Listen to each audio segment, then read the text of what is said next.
আপনি হলেন by choice মুসলমান। আপনি খ্রিস্টান ধর্মকে ছেড়ে ইসলাম ধর্মকে জেনেছেন, আর ইসলাম ধর্মকে এতটা জেনেছেন, ভালো লেগেছে, সত্যটা আপনি খুঁজে পেয়েছেন, ইসলাম ধর্ম গ্রহণ করেছেন। আপনি অন্য ধর্মকে ছেড়ে ইসলামকে চয়েস করে আপনি মুসলমান হয়েছেন। আপনি হলেন বাই চয়েস মুসলমান। আর যারা দিনের বেলায় চা খায়, লুডু খেলে, ফ্রি ফায়ার খেলে, যারা ইসলামকে মানে না, এরাও হলো বাই চান্স মুসলমান। এর বাবা ছিল মুসলমান, ওর দাদা ছিল মুসলমান, তাই এরা মুসলমান হয়ে গিয়েছে, বাই চান্স হয়ে গিয়েছে। এর আব্বা মুসলমান, তার আব্বার নাম আব্দুল্লাহ, ছেলের নাম আব্দুর রহমান, এরা জন্মগত সূত্রে এরা মুসলমান। আপনি হলেন বাই চয়েস মুসলমান, আর ওরা হলো বাই চান্স মুসলমান। আজকে আমরা মোহাম্মদী উম্মতে মোহাম্মদী, আমরা আজকে দেখেন বাই চয়েস মুসলমান, আমরা বাই চান্স মুসলমান। আমাদের সমাজের ভিতরে যতগুলো মুসলমান আছে, ইসলামটা কতটা আমরা জানি, ইসলামের হুকুম আহকাম কতটা মানছি, তার মানে আমরা বাই চয়েস, আমরা হলাম বাই চয়েস মুসলমান। আজকে বর্তমান আমরা বাই চান্স মুসলমান হয়ে গিয়েছি, তার কারণে আমাদের অবস্থা এরকম হতে আরম্ভ করেছে। আচ্ছা বলেন, আমরা একবারে বাই চান্স হয়ে গেছি, মিলছে না? মিলে না? আব্দুল্লাহ আব্বার নাম, ছেলের নাম আব্দুর রহমান, এই তো মুসলমান। আর কিছু আলামত আছে, আদার ভোটারে শুধু মুসলমান। আর নামাজের সময় চায়ের দোকানে চলছে বাম হাতে সিগারেট, মুয়াজ্জিন হাইয়া আলা সালাহ বলছে, ওই যে দেখে লেখা তুই, এই তো বাই চান্স। আচ্ছা আর একটা দেখেন, তার মানে এটা ইসলাম ধর্ম মানে জানা। ওই ব্যক্তি ইসলামকে জানলো, তার কারণে ইসলামকে ভালোভাবে মানতে পারলো, সত্য ধর্মকে খুঁজে পেল। এই জন্য দিলওয়ার হোসেন সাঈদী ইসলামকে এই জানা বলেছে। আচ্ছা শান্তি কেন হচ্ছে না? শান্তিটা কেন হচ্ছে না? আমরা তো বললাম যে ইসলাম মানে শান্তি। আচ্ছা এখানে একটা উদাহরণ শুনে, আপনি মাঠে কাজ করছেন, আপনাদের এদিকে জমির খেতে খুব কাজ হয়, ধানের জমিতে কাজ করছে, আর একটা মেশিন রাখার জন্য একটা ছাদের ঘর আছে, মেশিন ভরা আছে, তালা মারা আছে। এমন ঝড় আর ঝাপটা আর বৃষ্টি তুফান শুরু হয়ে গেল। এবার আপনি ওই বৃষ্টি থেকে বাঁচানোর জন্য দৌড়তে দৌড়তে ঘরের কাছে গেলেন, আর ঘরের কাছে যাওয়ার পর এইভাবে দেওয়ালটাকে ছুঁয়ে এরভাবে দাঁড়িয়ে আছে বাইরে। বলেন ঝড় ঝাপটা থেকে বাঁচতে পারবেন? পারবেন? পারবেন না। কি করতে হবে? সম্পূর্ণ ঘরে ঢুকতে হবে না? হবে না? তো আল্লাহ বলছেন বান্দারে, সূরা বাকারার 208 নম্বর আয়াত, ইয়া আইয়ুহাল্লাযীনা আমানু দুখুলু ফিস সিলমি কাফা। আল্লাহ বলেছেন, হে ঈমানদারগণ, তোমরা ইসলামের ভিতরে সম্পূর্ণ ঢুকে যাও, তোমরা ইসলামের ভিতরে প্রবেশ করো সম্পূর্ণরূপে। আজকে আমরা মুসলমান, আমরা সম্পূর্ণ ইসলামে দাখিল হতে পারিনি, এই কারণে আমাদের এই অবস্থা। যখন আপনি রোদ বৃষ্টি ঝড় তুফান থেকে বাঁচার জন্য যদি কালে আপনি ওই দেওয়ালটাকে যদি ছুঁয়ে থাকেন, তাহলে কখনো বাঁচতে পারবেন না। তার ঘরের ভিতরে সম্পূর্ণভাবে প্রবেশ করতে হবে। আজকে মুসলমান, আমরা ছুঁয়ে থাকা মুসলমান, আব্বার নাম আব্দুল্লাহ, দাদার নাম হাজি আব্দুল সাত্তার হাজি, আমার নাম আব্দুর রহমান, এই বলে আমরা ছুঁয়ে শুধু আছি মুসলমান। ফজরের জামাত চলছে, আসসালাতু খায়রুম মিনান নাওম, মুয়াজ্জিন বলে দিল ঘুম থেকে সালাত উত্তম। আর আমাদের মুসলমানদের সকাল হয় 9:30টার সময়। বলে তুমি ছুঁয়ে থাকা মুসলমান না, তুমি সম্পূর্ণরূপে তুমি ইসলামে পদার্পণ করতে পেরেছো?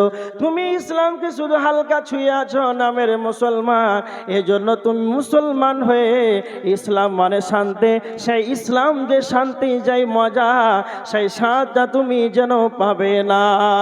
যদি খালি তোমাকে মজা নিতে হয়, শান্তি নিতে হয়, তাহলে ইসলামের ভিতরে তোমাকে সম্পূর্ণরূপে প্রবেশ করতে হবে।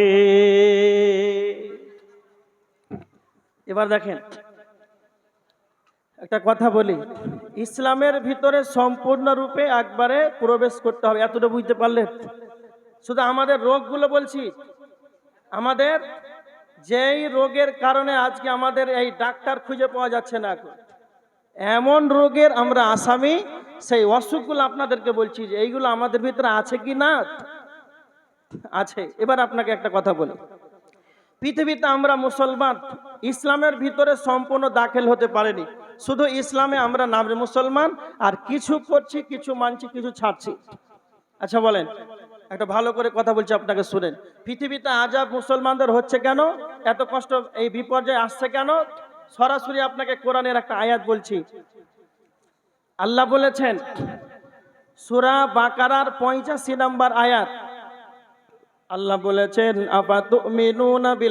আফাতুমিনুনা বিবাদিল কিতাবি ওয়া তাকফুরুনা বিবাদ, তোমরা কি কোরআনের কিছু অংশকে মেনে নেবে আর কিছু অংশটাকে যেন ছেড়ে দেবে? যারা কিছু অংশ মানবে, কিছু অংশ ছাড়বে। আল্লাহ বলেছেন আফাতুমিনুনা বিবাদিল কিতাবি ওয়া তাকফুরুনা বিবাদ ফামা জাযাউ মান ইয়াফআলু যালিকা মিনকুম ইল্লা খিজিয়ুন ফিল হায়াতিদ দুনিয়া। আল্লাহ বলেছেন যারা আমার কিতাবের কিছু অংশকে মেনে নেবে আর কিছু অংশকে ছেড়ে দেবে, এদের দুনিয়াতেই যেন দুর্গতি ছাড়া আর কিছুই নাই। এদের কিয়ামতের দিন তো এদের শাস্তি হবেই হবে, কিন্তু এরা দুনিয়াতেই যেন একবারে ঝামেলাতে পড়ে যাবে, দুর্গতির মধ্যে পড়ে যাবে। মুসলমান আমরা কিছুটা কোরআনকে মেনেছি আর কিছুটাকে ছেড়ে দিয়েছি। আমরা 50-50 মুসলমান, কিছুটা মানছি, কিছুটা ছাড়ছি। এই কারণে বর্তমান মুসলমানদের উপরে একবারে বিপর্যয় এসে হাজির হয়েছে। আমার দিকে একটু লক্ষ্য করে, এই আয়াতের ভিতরে বলা হলো, আল্লাহ বলছেন কিছু অংশকে যদি মানে আর কিছু অংশকে যদি ছেড়ে দেয়, তাহলে এদের দুনিয়াতেই দুর্গতি ছাড়া কোনো গতি নাই। আচ্ছা আমরা কতটুকু মানছি? মসজিদ বানাতে হবে, একবারে 10 লাখ টাকা 50 লাখ টাকা উঠিয়ে এসি লাগিয়ে একবারে সুন্দর করে মসজিদ বানিয়ে নিলাম, এখানে ইবাদত করব, আল্লাহর ঘর, এটা ঠিক আছে? শরীয়তে মসজিদ বানা যাবে না যাবে না? যাবে, এটাও ঠিক আছে। মসজিদের একজন ইমাম লাগবে, এই জন্য একটা ইমাম নিয়োগ করা হয়, হয় না হয় না? হয়। আচ্ছা ইমামকে নিয়োগ করার জন্য একবার ইমাম যখন মসজিদে এসেছে, বলছে খুতবা দেন, খুতবা দিল, সবাই গ্রামবাসী বলছে দেখ ভালো করে, ঠিক আছে তো? হ্যাঁ ঠিক আছে। তারপরে মসজিদের সেক্রেটারি বলছে ঠিক আছে হুজুর, আপনি আপনার যতগুলো এই পড়ার জগতের যত ডকুমেন্টস আছে সেগুলো আপনি একটু পাঠিয়ে দেন মোবাইলে, হোয়াটসঅ্যাপে। মানে আপনি তো হুজুর, তা আপনি কোথায় মৌলানা হয়েছেন, কোথায় হাফিজ হয়েছেন, তাই বায়োডাটাগুলো দেখার দরকার আছে না নাই? হ্যাঁ, ইমাম সাহেবের খুতবা শুনলো, তারপরে ইন্টারভিউ নিল, তারপরে তার পুরো বায়োডাটা চেক করার পর একজন নিয়োগ হয় ইমাম, হয় না হয় না? আচ্ছা একজন ইমামকে নিয়োগ করার জন্য আমরা তার বায়োডাটা দেখলাম, খুতবা দিলাম, খুতবা শ্রবণ করলাম, কেমন হলো? গ্রামবাসী শ্রবণ করলো, অনেক হুজুর এনে আবার একবারে চেক করলো যে এই হুজুরের ভিতরে কতটা মাল মশলা ভরা আছে, ভালো না খারাপ চেক করলাম। এতে আমাদের এটা করা উচিত না উচিত নাই? এটা আমরা ঠিক করলাম না ভুল করলাম? একবারে ঠিক করলাম। আচ্ছা বলেন তো, এতদূর ঠিক আছে। আচ্ছা মসজিদের কমিটি রাখা যাবে না যাবে না? হ্যাঁ না বলেন, যাবে? তো মসজিদের কমিটি রাখার জন্য কয়বার দেখেছেন যে ওর ভিতরে কমিটির যোগ্যতা আছে না নাই? হ্যাঁ না বলেন না জি? দেখে ও জীবনে পশ্চিম চেনে না, ও মসজিদের সেক্রেটারি।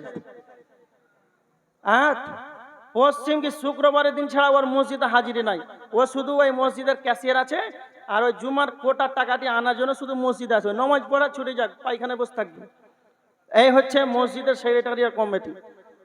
আচ্ছা যারা কমিটি আছেন রাগ করে না, বুঝানোর জন্য বলছি, ওই হুজুরকে রাখার জন্য অত কিছু চেক করলো, বায়োডাটা লাগলো, কিন্তু মসজিদ যে চালাবে, পরিচালনা করার জন্য ওকে একবার চেক করা দরকার না দরকার না? তো আমার আল্লাহ বলছেন বান্দারে, সূরা তাওবার 18 নম্বর আয়াত, মসজিদকে পরিচালনা করবে, মসজিদে কারা দায়িত্বশীল হবে? আমার আল্লাহ বলেছে ইন্নামা ইয়ামুরু মাসাজিদাল্লাহি মান আমানা বিল্লাহি ওয়াল ইয়াউমিল আখিরি ওয়া আকামাস সালাতা ওয়া আতাজ যাকাতা ওয়া লাম ইয়াখশা ইল্লাল্লাহ। যার ভিতরে 5টি গুণ থাকবে রে, সেই যেন মসজিদের পরিচালনা পরিচালনা করবে সেই যেন মসজিদের কমিটি হবে। এক আল্লাহর উপরে ঈমান রাখতে হবে, দুই আখিরাতের প্রতি ঈমান রাখতে হবে। এই দুইটা কেন দরকার?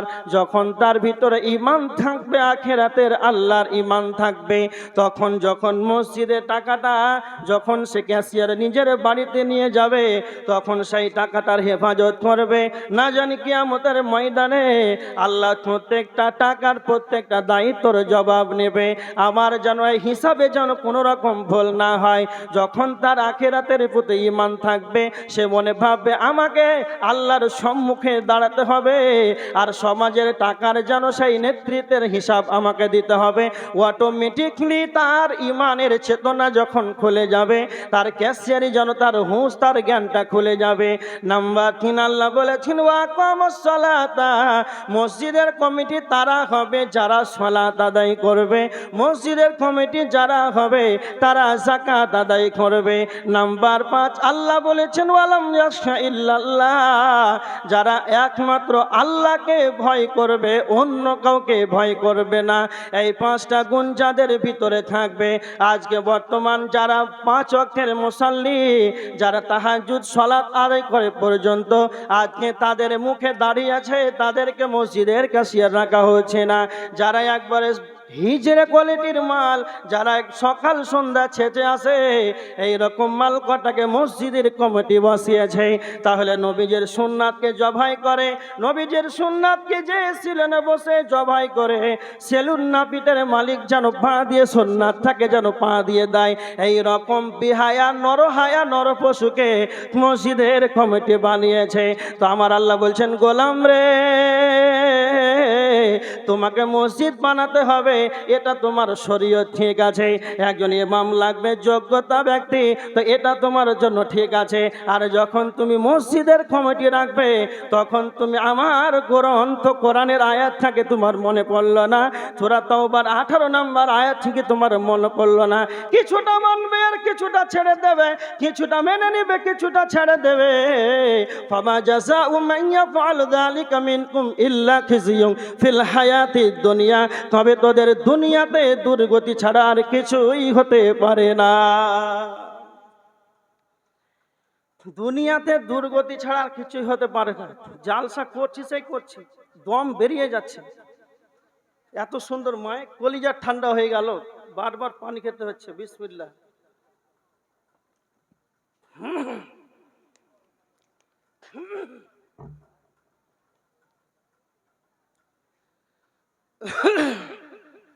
এবার দেখেন, একটু সাউন্ড দেন, দেখেন কি হচ্ছে কিনা।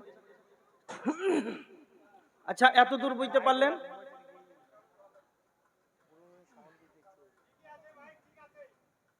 আপনি বুঝতে পারবেন না ঠিক আছে না আছে, ওটা আমি বুঝতে পারবো।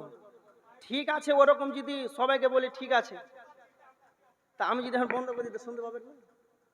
হ্যাঁ না বলেন? বাংলাদেশে এক ওয়াজ করছি জালসাতে, গত বছর তার আগা বছর, এবার তো বাংলাদেশ ঢুকতে দেয়নি।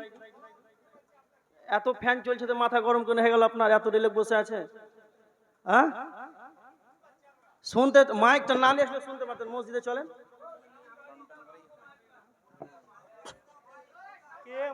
সবাই সবাই কথা বললেন, আমি তো বলছি। চেষ্টা করছে মাইক ম্যান তো ভালো মানুষ, হ্যাঁ ও চেষ্টা করছে, আমি একটু বলছি। এদিকে দেখেন, বাংলাদেশে এরকম ওয়াজ করছি তো এক জায়গায় অনেক মাইক খারাপ, মানে কাজ হচ্ছে না, যা ছিল পুঁজিপাটা সব বসিয়ে দিল। তা আমি বলছি মাইক মানে একটু চেষ্টা করে না যদি একটু ভালো হয়। তো এইরকমই একজন সাধারণ চাচা বলছে সব ঠিক আছে, আমরা শুনতে পাচ্ছি। আরে বাপ, শুনতে পাওয়া তার বড় কথা নয়, মাইক না নিয়ে আসলে এই কটা মানুষ আমার কথা শুনতে পাবে না? যুবক ছেলেকে এমনি বক্তা এসেছেন নাকি? মাইক না নিলে তো হতো। মালিটি কোয়ালিটি মাল যেন থাকে, শুনতে মজা লাগে তা না, হ্যাঁ কি না জি? হ্যাঁ হ্যাঁ, ওটা আমি বেশি বুঝি, কানে লাগে আর মাথায় লাগে, কিন্তু একটু দরকার।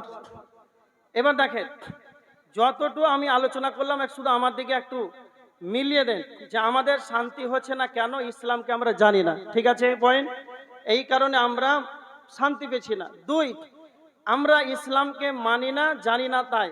2 নাম্বার, কেন শান্তি পেছি না, শুধু আমরা ইসলামে পুরোপুরি দাখিল হতে পারিনি। বুঝতে পারলেন? ইসলামের ভিতরে পুরোপুরি আমরা পূর্ণাঙ্গ দাখিল হতে পারিনি। 2টা পয়েন্ট। তিন নাম্বার, পৃথিবীতে মুসলমানদের এই দুর্গতি কেন? শুধু কিছু অংশকে মানছে আর কিছু অংশকে ছাড়ছে। এত দূর বুঝতে পারলেন? বাস ক্লিয়ার। এবার দেখেন, কিছু অংশকে মানছে কিছু অংশকে ছাড়ছে, এই কারণে দুনিয়াতে আমাদের দুর্গতি শুরু হয়ে গেছে। এবার আপনাকে 5টা পয়েন্ট বলবো, খুব ভালো করে মাথায় ভরে নেন। 5টি পয়েন্ট। আর কেউ চুপচাপ থাকেন, কেউ কথা বললেন না, মাইকের আওয়াজ হোক আর না হোক, আমার দিকে দেখেন। এবার এক, আমরা কার ইবাদত করি বলেন তো? আল্লাহ। তিনি সবচাইতে বড়, তিনি সব কিছুর উপরে ক্ষমতাবান। কথাটা বুঝতে পারছেন? সাধারণ মানুষ, আপনারা অনেকে মানুষ আছে 5 ওয়াক্ত নামাজ পড়ছে, আল্লাহর জ্ঞান নাই। আল্লাহ যে কত বড় ক্ষমতাবান এই জ্ঞান নাই। আচ্ছা বলেন, যদি কালে আল্লাহর জ্ঞান, আল্লাহ কত বড় শক্তিমান এরকম যদি না থাকে, ওর জ্ঞান, আল্লাহর পরিচয় যদি তার ভিতরে না থাকে, ওর ইবাদত করে কোনো লাভ হবে? ও আল্লাহকে তো চিনে না। একটা ঘটনা বলছে, আল্লাহ কত বড় সর্বশক্তিমান।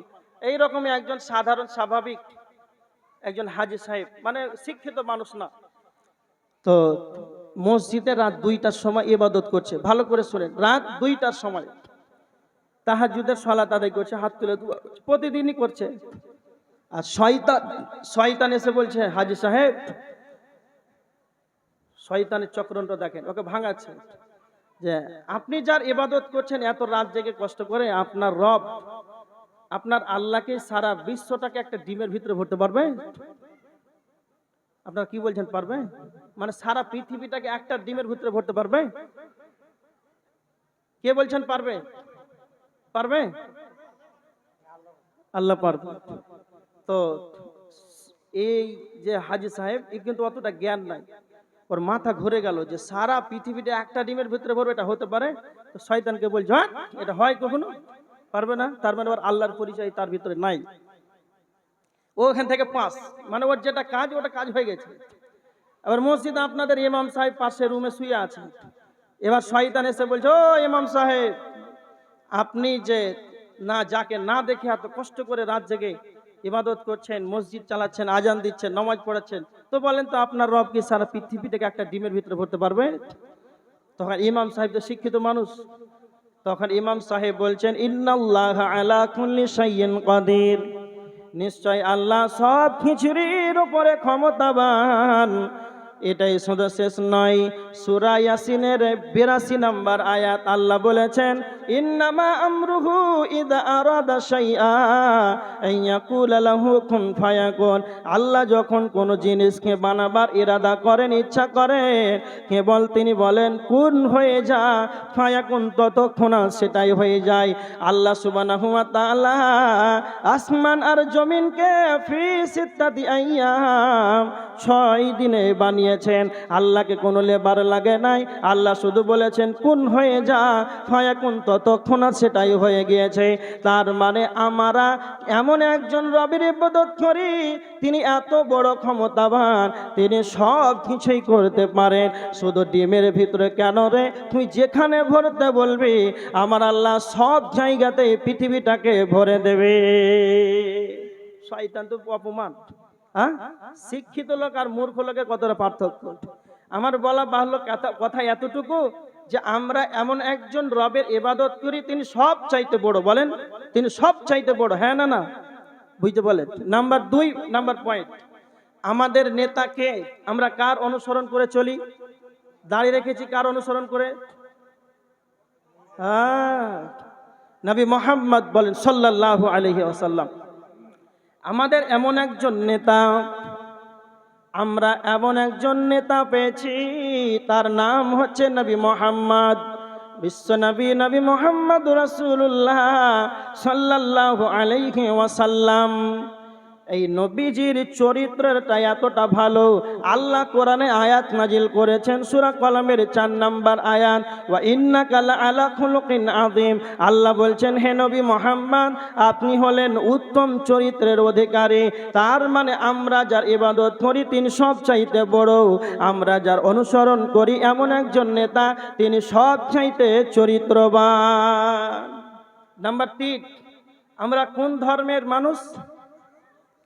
পৃথিবীতে যতগুলো ধর্ম আছে স্বয়ং আল্লাহ এই ধর্মকে, এই ধর্মের ব্যাপারে সূরা আল ইমরান আয়াত নাম্বার 19 আল্লাহ বলেছেন ইন্নাদ দীনা ইনদাল্লাহিল ইসলাম। আল্লাহ বলেছেন আমার কাছে মনোনীত প্রিয়তম ধর্ম হচ্ছে ইসলাম। আচ্ছা, নাম্বার 4 পয়েন্ট ভালো করে নেন, এতে অনেক কাজ আছে, মানে এটা আপনাকে শুরু করছি তো তারপরে বুঝতে পারবেন কত মজা লাগবে। নাম্বার 4, আমরা, আমাদের ধর্ম ইসলাম, আর আমাদের ধর্ম গ্রন্থের নাম কি? কোরআন।